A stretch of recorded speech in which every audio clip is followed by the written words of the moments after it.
Welcome to another thrilling episode brought to you by Obsidian River Productions. Today, we're diving into the intriguing world of Sir Arthur Conan Doyle with The Red-Headed League from the Adventures of Sherlock Holmes. This classic mystery will keep you on the edge of your seat. Before we start, don't forget to hit the subscribe button and ring that bell for more captivating stories. And now, let's unravel the mystery of The Red-Headed League together. The Red-Headed League.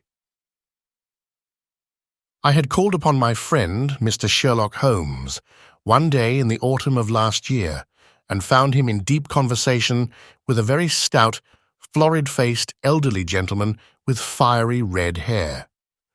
With an apology for my intrusion, I was about to withdraw when Holmes pulled me abruptly into the room and closed the door behind me. "You could not possibly have come at a better time, my dear Watson," he said cordially. "I was afraid that you were engaged." "So I am. Very much so." "Then I can wait in the next room." "Not at all.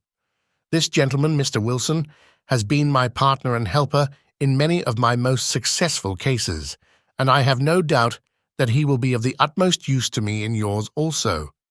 The stout gentleman half rose from his chair and gave a bob of greeting, with a quick little questioning glance from his small, fat-encircled eyes. "Try the settee," said Holmes, relapsing into his armchair and putting his fingertips together, as was his custom when in judicial moods. "I know, my dear Watson, that you share my love of all that is bizarre and outside the conventions and humdrum routine of everyday life. You have shown your relish for it by the enthusiasm which has prompted you to chronicle, and, if you will excuse my saying so, somewhat to embellish so many of my own little adventures. Your cases have indeed been of the greatest interest to me," I observed. "You will remember that I remarked the other day, just before we went into the very simple problem presented by Miss Mary Sutherland, that for strange effects and extraordinary combinations we must go to life itself, which is always far more daring than any effort of the imagination. A proposition which I took the liberty of doubting. You did, Doctor, but none the less you must come round to my view, for otherwise I shall keep on piling fact upon fact on you until your reason breaks down under them and acknowledges me to be right. Now, Mr. Jabez Wilson here has been good enough to call upon me this morning and to begin a narrative which promises to be one of the most singular which I have listened to for some time. You have heard me remark that the strangest and most unique things are very often connected not with the larger, but with the smaller crimes, and occasionally, indeed, where there is room for doubt whether any positive crime has been committed. As far as I've heard, it is impossible for me to say whether the present case is an instance of crime or not, but the course of events is certainly among the most singular that I have ever listened to. Perhaps, Mr. Wilson, you would have the great kindness to recommence your narrative. I ask you not merely because my friend Dr. Watson has not heard the opening part, but also because the peculiar nature of the story makes me anxious to have every possible detail from your lips. As a rule, when I have heard some slight indication of the course of events, I am able to guide myself by the thousands of other similar cases which occur to my memory. In the present instance, I am forced to admit that the facts are, to the best of my belief, unique." The portly client puffed out his chest with an appearance of some little pride, and pulled a dirty and wrinkled newspaper from the inside pocket of his greatcoat. As he glanced down the advertisement column with his head thrust forward and the paper flattened out upon his knee, I took a good look at the man and endeavoured, after the fashion of my companion, to read the indications which might be presented by his dress or appearance. I did not gain very much, however, by my inspection. Our visitor bore every mark of being an average, commonplace British tradesman, obese, pompous, and slow. He wore rather baggy grey shepherd's check trousers, a not over-clean black frock coat unbuttoned in the front, and a drab waistcoat with a heavy brassy Albert chain, and a square, pierced bit of metal dangling down as an ornament. A frayed top hat and a faded brown overcoat with a wrinkled velvet collar lay upon a chair beside him. Altogether, look as I would, there was nothing remarkable about the man save his blazing red head and the expression of extreme chagrin and discontent upon his features. Sherlock Holmes's quick eye took in my occupation, and he shook his head with a smile as he noticed my questioning glances. Beyond the obvious facts that he has at some time done manual labor, that he takes snuff, that he is a Freemason, that he has been in China, and that he has done a considerable amount of writing lately, I can deduce nothing else. Mr. Jabez Wilson started up in his chair, with his forefinger upon the paper, but his eyes upon my companion. "How, in the name of good fortune, did you know all that, Mr. Holmes?" he asked. "How did you know, for example, that I did manual labor? It's as true as gospel, for I began as a ship's carpenter. Your hands, my dear sir, your right hand is quite a size larger than your left. You have worked with it, and the muscles are more developed. Well, the snuff then, and the Freemasonry? I won't insult your intelligence by telling you how I read that, especially as, rather against the strict rules of your order, you use an arc and compass breast pin. Ah, of course, I forgot that. But the writing? What else can be indicated by that right cuff so very shiny for 5 inches, and the left one with the smooth patch near the elbow where you rested upon the desk? Well, but China? The fish that you have tattooed immediately above your right wrist could only have been done in China. I have made a small study of tattoo marks and have even contributed to the literature of the subject. That trick of staining the fish's scales of a delicate pink is quite peculiar to China. When, in addition, I see a Chinese coin hanging from your watch chain, the matter becomes even more simple." Mr. Jabez Wilson laughed heavily. "Well, I never," said he. "I thought at first that you had done something clever, but I see that there was nothing in it after all." "I begin to think, Watson," said Holmes, "that I make a mistake in explaining. Omne ignotum pro magnifico, you know, and my poor little reputation, such as it is, will suffer shipwreck if I am so candid." "Can you not find the advertisement, Mr. Wilson?" "Yes, I have got it now," he answered with his thick red finger planted halfway down the column. "Here it is. This is what began it all. You just read it for yourself, sir." I took the paper from him and read as follows. "To the Red-Headed League. On account of the bequest of the late Ezekiah Hopkins of Lebanon, Pennsylvania, USA, there is now another vacancy open which entitles a member of the League to a salary of £4 a week for purely nominal services. All red-headed men who are sound in body and mind and above the age of 21 years are eligible. Apply in person on Monday at 11 o'clock to Duncan Ross at the offices of the League, 7 Pope's Court, Fleet Street." "What on earth does this mean?" I ejaculated after I had twice read over the extraordinary announcement. Holmes chuckled and wriggled in his chair, as was his habit when in high spirits. "It is a little off the beaten track, isn't it?" said he. "And now, Mr. Wilson, off you go at scratch and tell us all about yourself, your household, and the effect which this advertisement had upon your fortunes. You will first make a note, Doctor, of the paper and the date. It is the Morning Chronicle of April 27th, 1890, just 2 months ago." "Very good. Now, Mr. Wilson?" "Well, it is just as I've been telling you, Mr. Sherlock Holmes," said Jabez Wilson, mopping his forehead. "I have a small pawnbroker's business at Coburg Square, near the city. It's not a very large affair, and of late years it has not done more than just give me a living. I used to be able to keep 2 assistants, but now I only keep 1, and I would have a job to pay him, but that he is willing to come for half wages so as to learn the business." "What is the name of this obliging youth?" asked Sherlock Holmes. His name is Vincent Spaulding, and he's not such a youth either. It's hard to say his age. I should not wish a smarter assistant, Mr. Holmes, and I know very well that he could better himself and earn twice what I am able to give him. But after all, if he is satisfied, why should I put ideas in his head? Why, indeed? You seem most fortunate in having an employee who comes under the full market price. It is not a common experience among employers in this age. I don't know that your assistant is not as remarkable as your advertisement. Oh, he has his faults too, said Mr. Wilson. Never was such a fellow for photography, snapping away with a camera when he ought to be improving his mind, and then diving down into the cellar like a rabbit into its hole to develop his pictures. That is his main fault, but on the whole, he's a good worker. There's no vice in him. He is still with you, I presume? Yes, sir.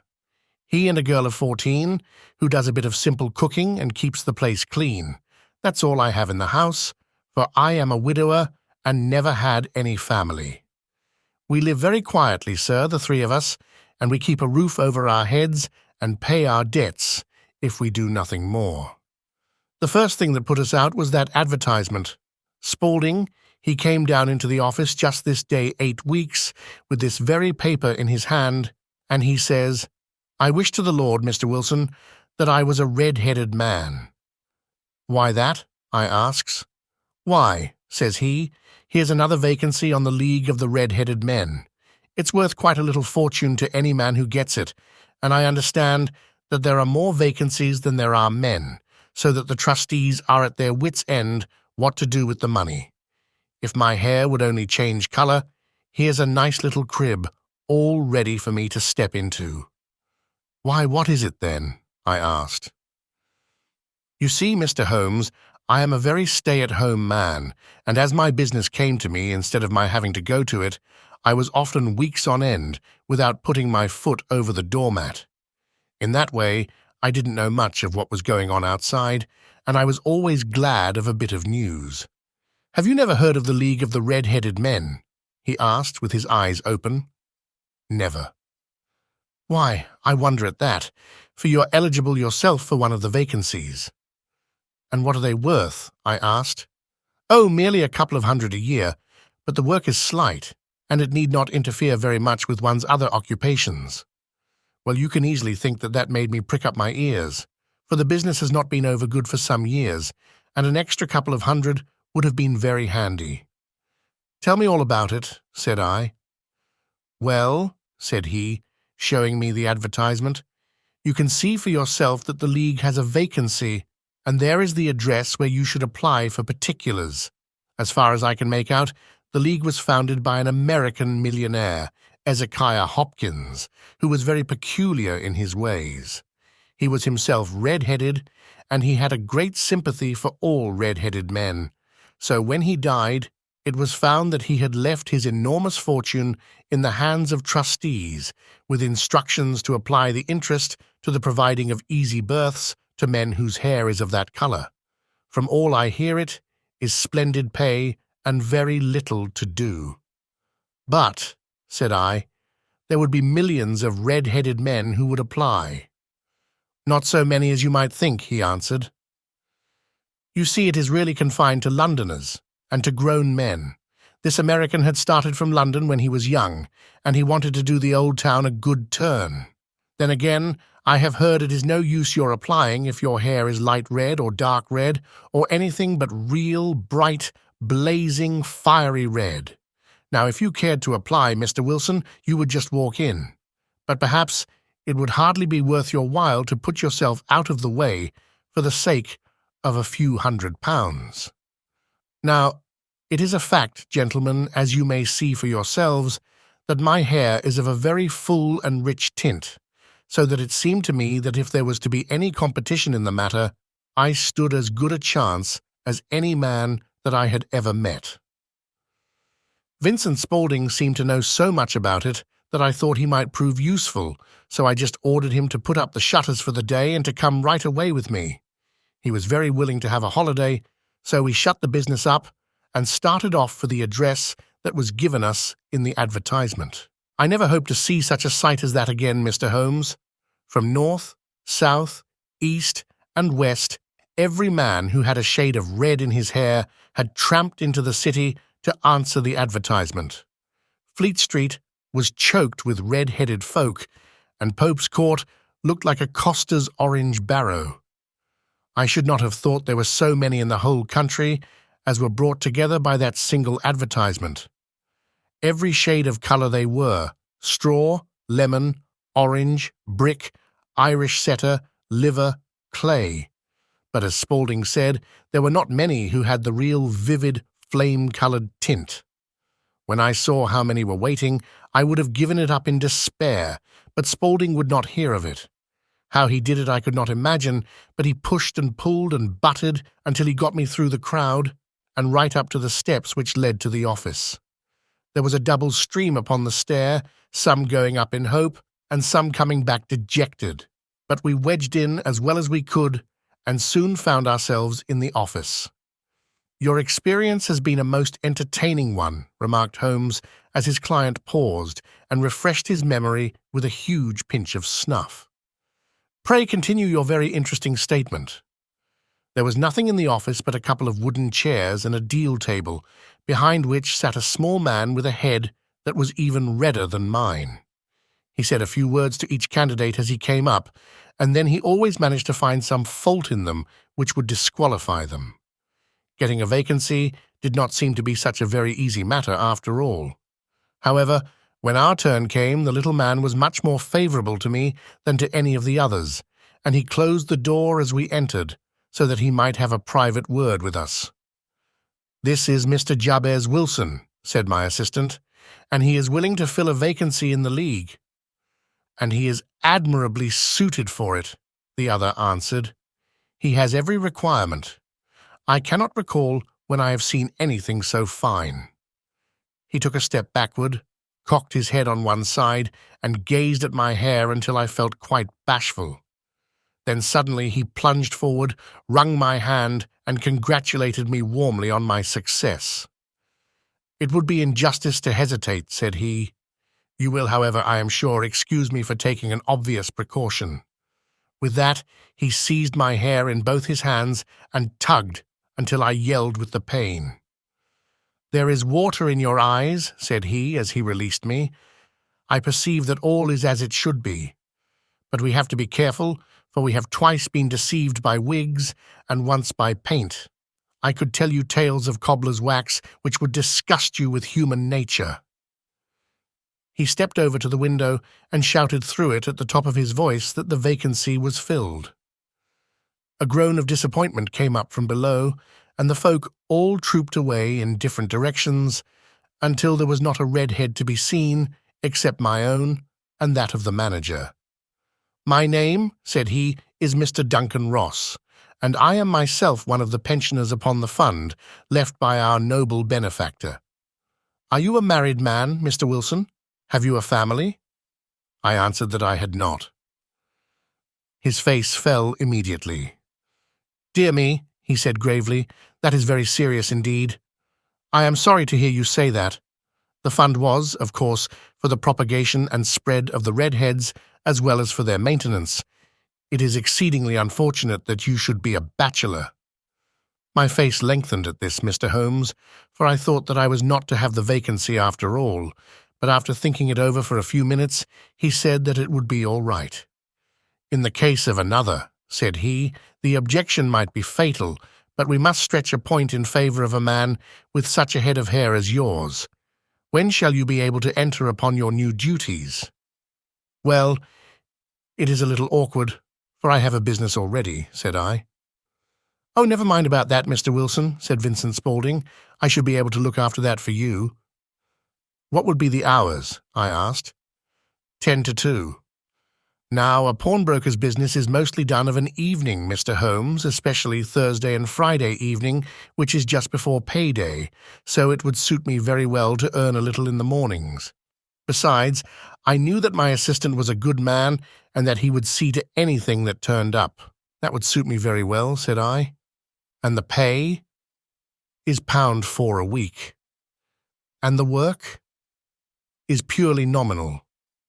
"What do you call purely nominal?"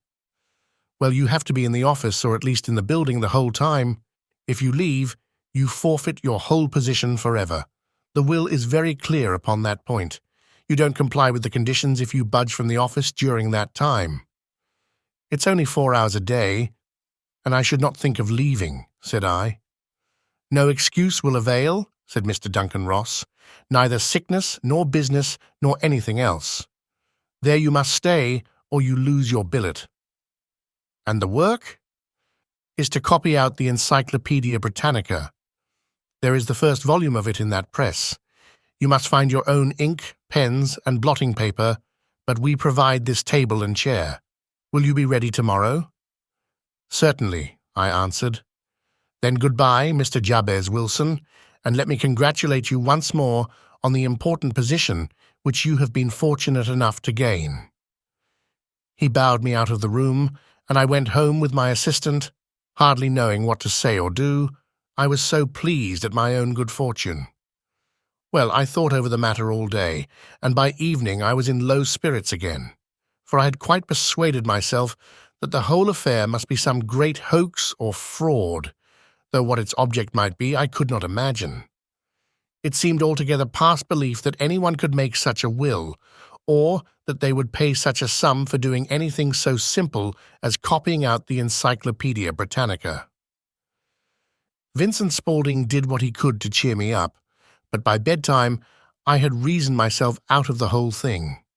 However, in the morning I determined to have a look at it anyhow, so I bought a penny bottle of ink, and with a quill pen and 7 sheets of foolscap paper, I started off for Pope's Court.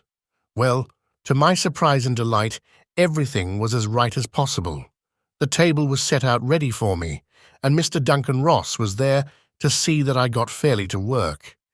He started me off upon the letter A, and then he left me, but he would drop in from time to time to see that all was right with me. At 2 o'clock he bade me good day, complimented me upon the amount that I had written, and locked the door of the office after me.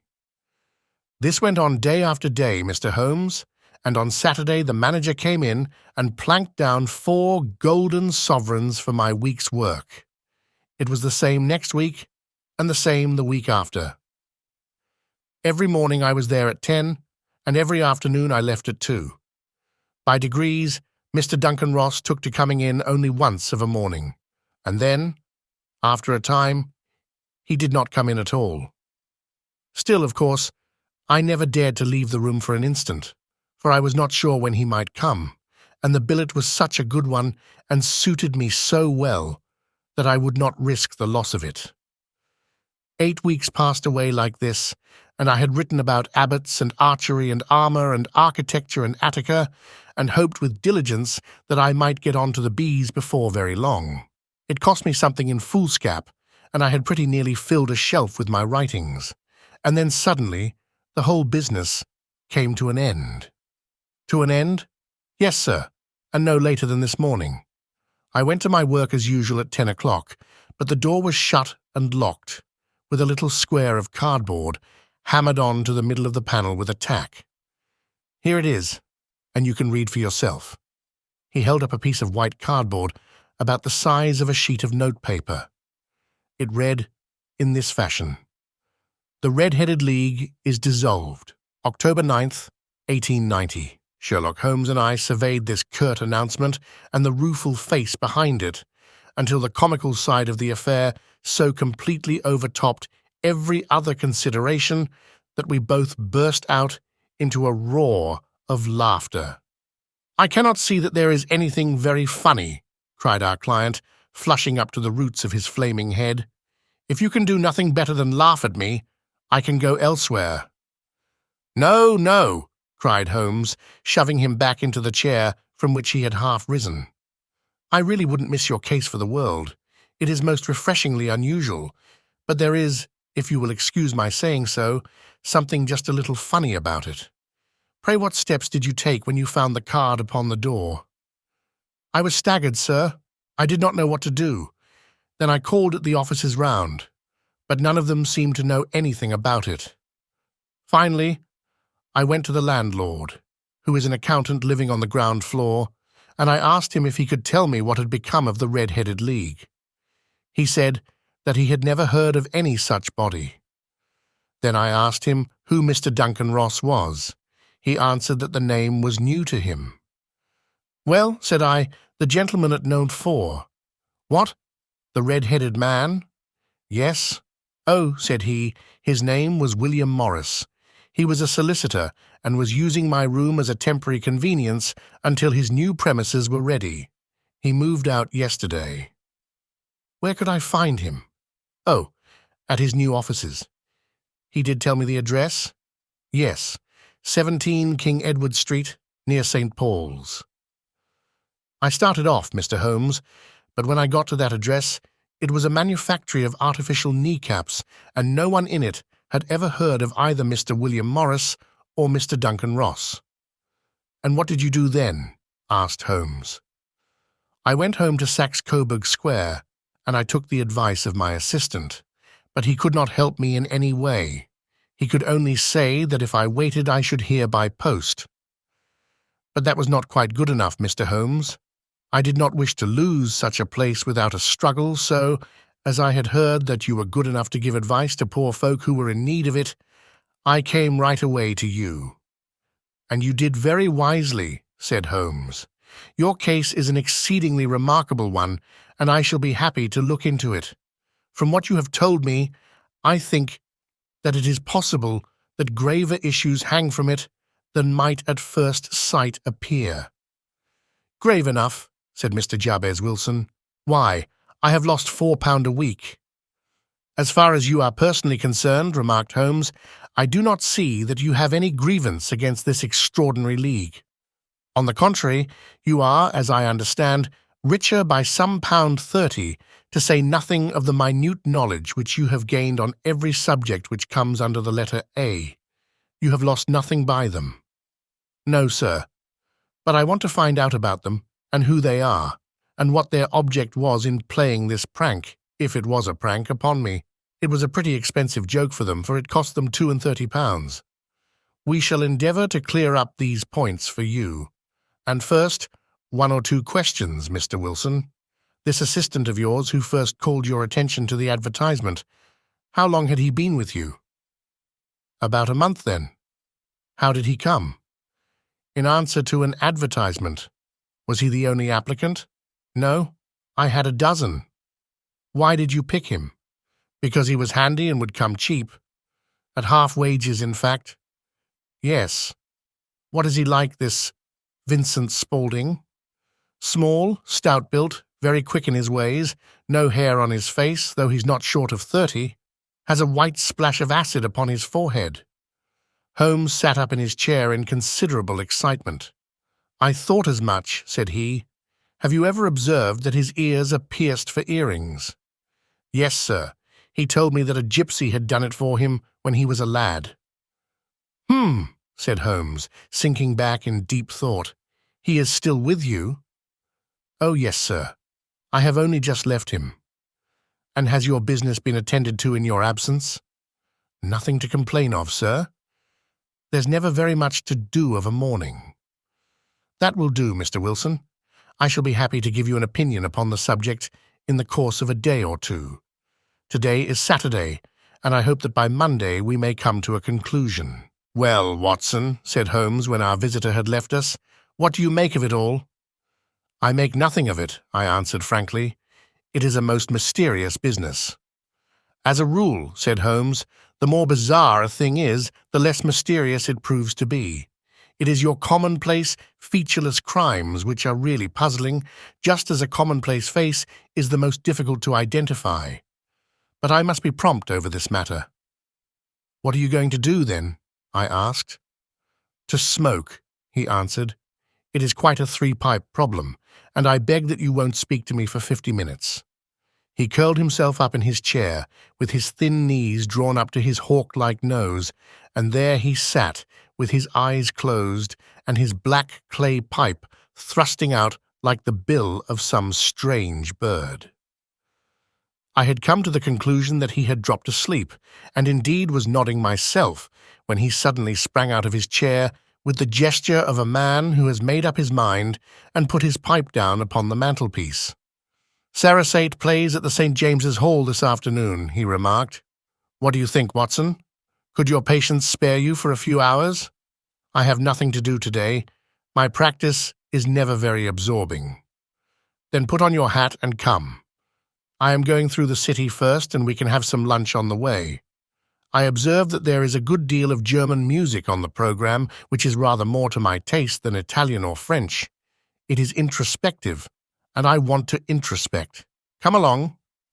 We travelled by the Underground as far as Aldersgate, and a short walk took us to Saxe-Coburg Square, the scene of the singular story which we had listened to in the morning. It was a poky, little, shabby, genteel place, where 4 lines of dingy 2-storied brick houses looked out into a small, railed-in enclosure, where a lawn of weedy grass and a few clumps of faded laurel bushes made a hard fight against a smoke-laden and uncongenial atmosphere. 3 gilt balls and a brown board with Jabez Wilson in white letters upon a corner house announced the place where our red-headed client carried on his business. Sherlock Holmes stopped in front of it with his head on one side and looked it all over, with his eyes shining brightly between puckered lids. Then he walked slowly up the street and then down again to the corner, still looking keenly at the houses.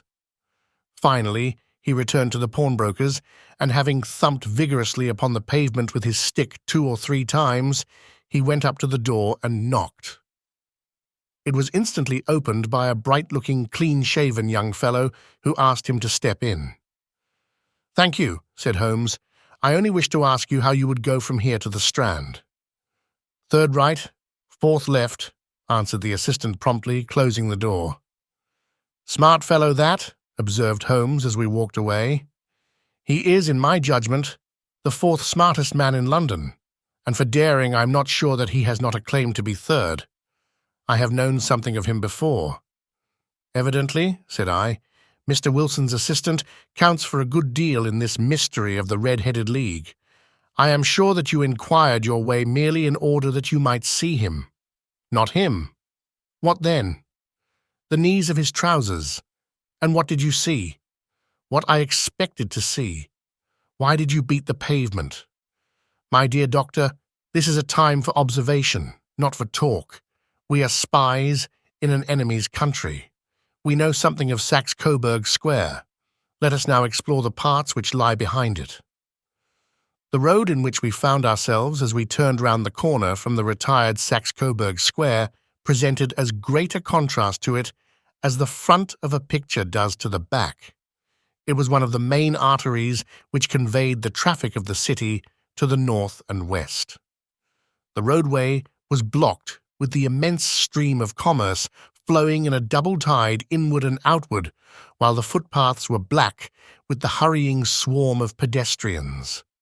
It was difficult to realize, as we looked at the line of fine shops and stately business premises, that they really abutted on the other side upon the faded and stagnant square which we had just quitted. "Let me see," said Holmes, standing at the corner and glancing along the line. "I should like just to remember the order of the houses here. It is a hobby of mine to have an exact knowledge of London.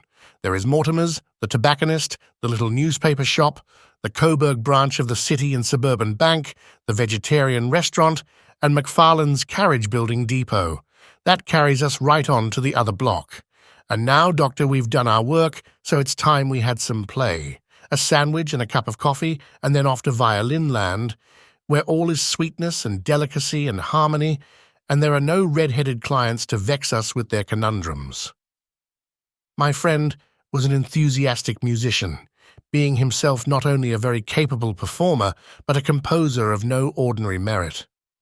All the afternoon he sat in the stalls, wrapped in the most perfect happiness, gently waving his long, thin fingers in time to the music, while his gently smiling face and his languid, dreamy eyes were as unlike those of Holmes the sleuth-hound, Holmes the relentless, keen-witted, ready-handed criminal agent, as it was possible to conceive.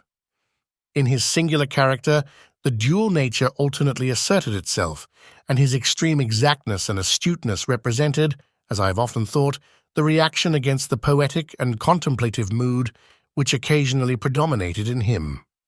The swing of his nature took him from extreme languor to devouring energy, and as I knew well, he was never so truly formidable as when, for days on end, he had been lounging in his armchair amid his improvisations and his black-letter editions. Then it was that the lust of the chase would suddenly come upon him, and that his brilliant reasoning power would rise to the level of intuition, until those who were unacquainted with his methods would look askance at him as on a man whose knowledge was not that of other mortals. When I saw him that afternoon so enwrapped in the music at St. James's Hall, I felt that an evil time might be coming upon those whom he had set himself to hunt down. "You want to go home, no doubt, Doctor," he remarked as we emerged. "Yes, it would be as well. And I have some business to do which will take some hours. This business at Coburg Square is serious." "Why serious?" "A considerable crime is in contemplation. I have every reason to believe that we shall be in time to stop it. But today, being Saturday, rather complicates matters. I shall want your help tonight." "At what time?" 10 will be early enough. I shall be at Baker Street at 10. "Very well. And I say, Doctor, there may be some little danger, so kindly put your army revolver in your pocket." He waved his hand, turned on his heel, and disappeared in an instant among the crowd. I trust that I am not more dense than my neighbours, but I was always oppressed with a sense of my own stupidity in my dealings with Sherlock Holmes. Here I had heard what he had heard, I had seen what he had seen, and yet from his words it was evident that he saw clearly not only what had happened, but what was about to happen, while to me the whole business was still confused and grotesque. As I drove home to my house in Kensington, I thought over it all, from the extraordinary story of the red-headed copier of the encyclopedia down to the visit to Saxe-Coburg Square and the ominous words with which he had parted from me. What was this nocturnal expedition, and why should I go armed? Where were we going, and what were we to do? I had the hint from Holmes that this smooth-faced pawnbroker's assistant was a formidable man, a man who might play a deep game. I tried to puzzle it out, but gave it up in despair and set the matter aside until night should bring an explanation. It was 9:15 when I started from home and made my way across the park, and so through Oxford Street to Baker Street. 2 hansoms were standing at the door, and as I entered the passage, I heard the sound of voices from above. On entering his room, I found Holmes in animated conversation with 2 men, one of whom I recognized as Peter Jones, the official police agent, while the other was a long, thin, sad-faced man with a very shiny hat and oppressively respectable frock-coat. "Ha! Our party is complete," said Holmes, buttoning up his pea-jacket and taking his heavy hunting crop from the rack. "Watson, I think you know Mr. Jones, of Scotland Yard? Let me introduce you to Mr. Merryweather, who is to be our companion in tonight's adventure." "We're hunting in couples again, Doctor, you see," said Jones in his consequential way. "Our friend here is a wonderful man for starting a chase. All he wants is an old dog to help him to do the running down." "I hope a wild goose may not prove to be the end of our chase," observed Mr. Merryweather gloomily. "You may place considerable confidence in Mr. Holmes, sir," said the police agent loftily. "He has his own little methods, which are, if he won't mind my saying so, just a little too theoretical and fantastic, but he has the makings of a detective in him.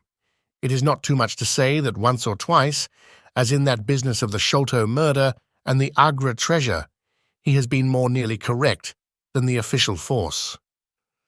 "Oh, if you say so, Mr. Jones, it is all right," said the stranger with deference. "Still, I confess that I miss my rubber. It is the first Saturday night for 27 years that I have not had my rubber." "I think you will find," said Sherlock Holmes, "that you will play for a higher stake tonight than you have ever done yet, and that the play will be more exciting. For you, Mr. Merryweather, the stake will be some £30,000, and for you, Jones, it will be the man upon whom you wish to lay your hands. John Clay, the murderer, thief, smasher, and forger.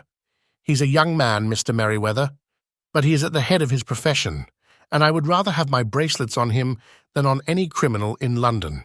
He's a remarkable man, is young John Clay. His grandfather was a royal duke, and he himself has been to Eton and Oxford. His brain is as cunning as his fingers, and though we meet signs of him at every turn, we never know where to find the man himself. He'll crack a crib in Scotland one week and be raising money to build an orphanage in Cornwall the next. I've been on his track for years, and have never set eyes on him yet. I hope that I may have the pleasure of introducing you tonight. I've had one or two little turns also with Mr. John Clay, and I agree with you that he is at the head of his profession. It is past 10, however, and quite time that we started. If you two will take the first hansom, Watson and I will follow in the second. Sherlock Holmes was not very communicative during the long drive, and lay back in the cab, humming the tunes which he had heard in the afternoon. We rattled through an endless labyrinth of gaslit streets until we emerged into Farrington Street. "We are close there now," my friend remarked. "This fellow Merryweather is a bank director and personally interested in the matter. I thought it as well to have Jones with us also. He is not a bad fellow, though an absolute imbecile in his profession. He has one positive virtue. He is as brave as a bulldog and as tenacious as a lobster if he gets his claws upon anyone. Here we are, and they are waiting for us." We had reached the same crowded thoroughfare in which we had found ourselves in the morning. Our cabs were dismissed, and following the guidance of Mr. Merryweather, we passed down a narrow passage and through a side door, which he opened for us. Within there was a small corridor, which ended in a very massive iron gate. This also was opened and led down a flight of winding stone steps, which terminated at another formidable gate.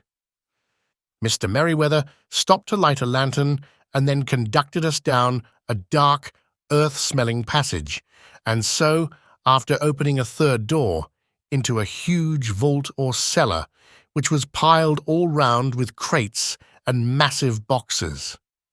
"You are not very vulnerable from above," Holmes remarked, as he held up the lantern and gazed about him.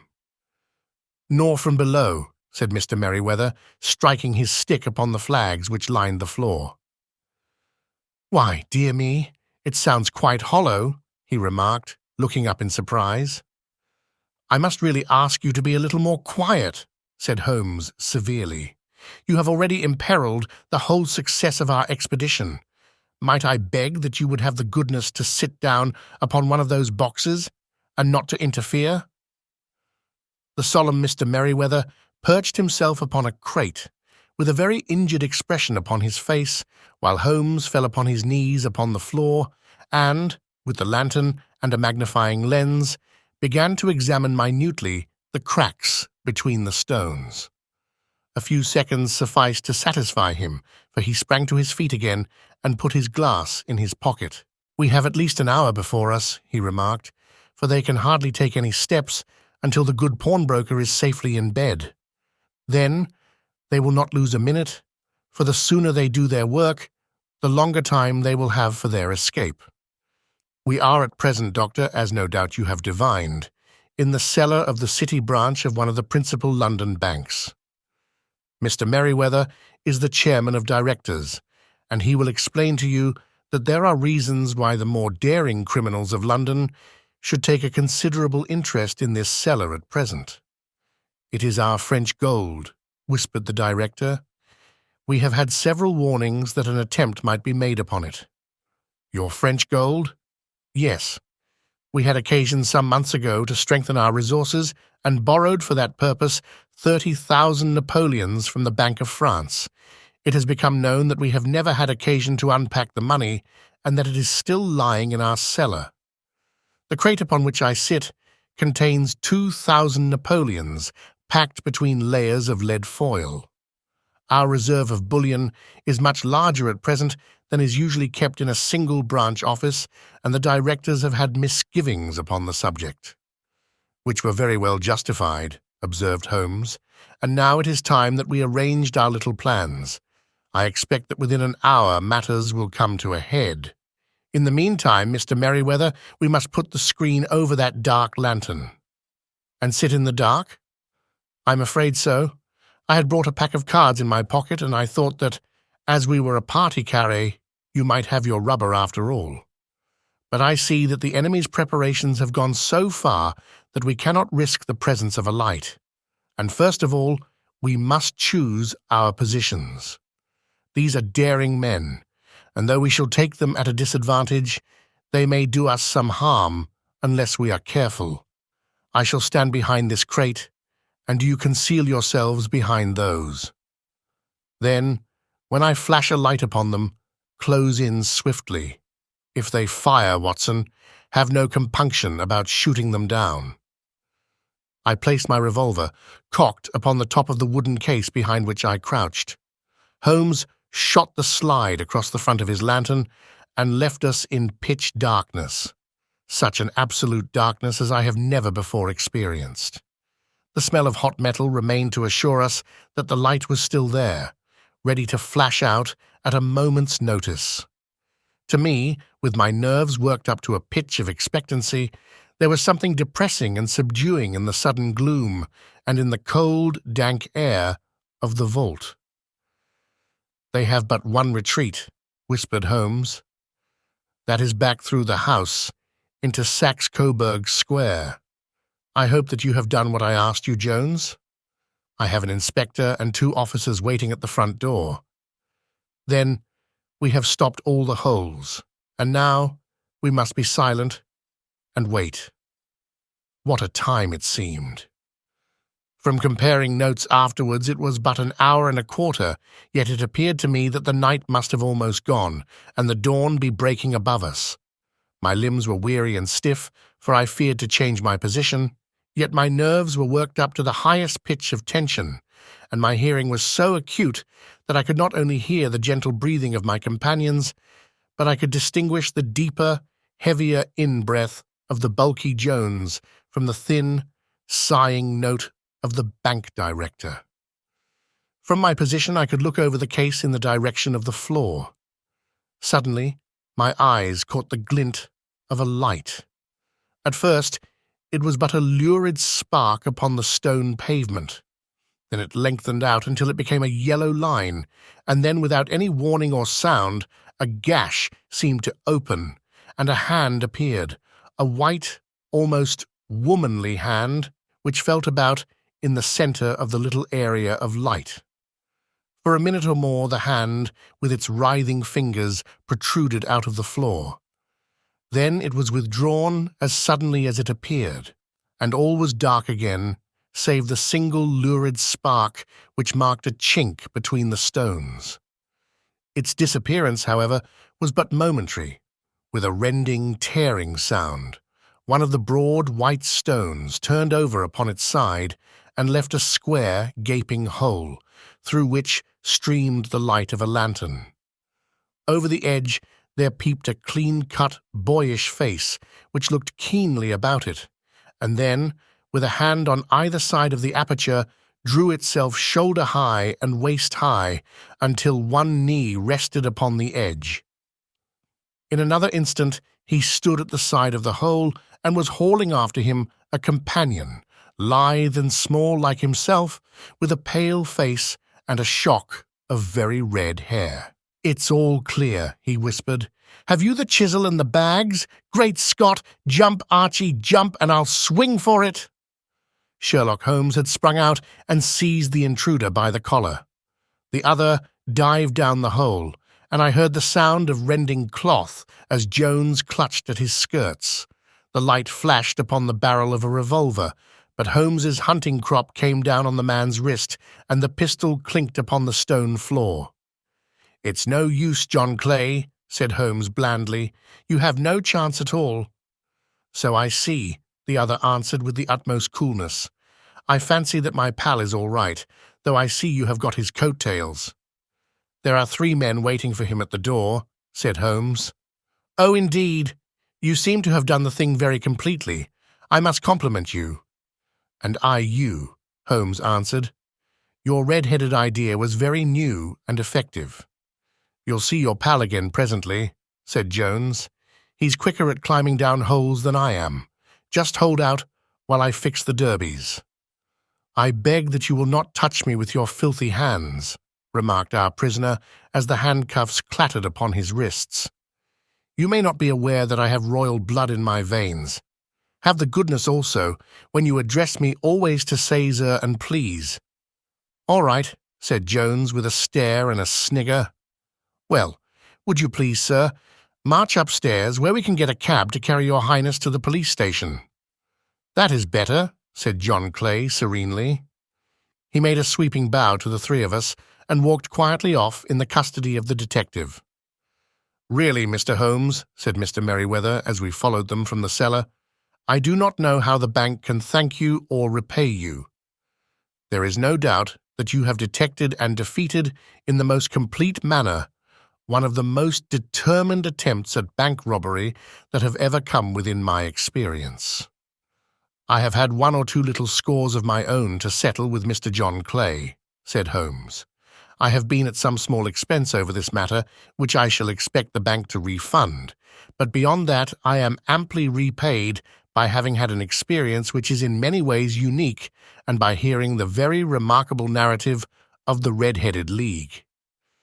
You see, Watson," he explained in the early hours of the morning as we sat over a glass of whiskey and soda in Baker Street, "it was perfectly obvious from the first that the only possible object of this rather fantastic business of the advertisement of the League and the copying of the encyclopedia must be to get this not overbright pawnbroker out of the way for a number of hours every day.